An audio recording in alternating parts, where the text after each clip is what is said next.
જુઓ બાઈ કાંડાની બળજારે. આ નારદ ગાંડો કે જેણે પોતાનું ઘર બાર બાંધ્યું નહીં. આ બધા ગાંડા છે. ગાનારો ગાંડો અને સાંભળનારો ગાંડો. કારણ કે ડાયા માણસોને ભગવાન જલ્દી ના મળે, એના માટે ગાંડું થવું પડે. ડાયો માણસ છે ને ભગવાન આગળ ડાઈ ડાઈ વાતો કરે, અને ગાંડા એકદમ નિખાલસ હોય, કશું માગે નહીં. એટલે ભગવાન આગળ જયારે જઈએ ને આપણે ત્યારે ગાંડા બની જવાનું, ગાંડાની જેમ ભક્તિ કરવાનું. ડાયા થઈને હું ડોક્ટર છું, હું એન્જિનિયર છું, હું ફલાણો છું, કરોડ. ભગવાન આગળ બધા હતા.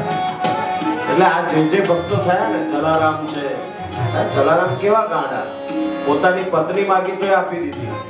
આપણે આપીએ? ઘરમાંથી દંડો કાઢીએ ના કાઢીએ? જલારામ ભગવાનની કસોટી કરી. ભગવાને મારી સેવા માટે તારી પત્નીની જરૂર છે, લઈ જાઓ.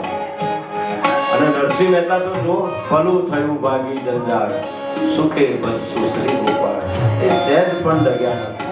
આ બધા ગાંડા હતા એટલે ભગવાન મળ્યા એમને.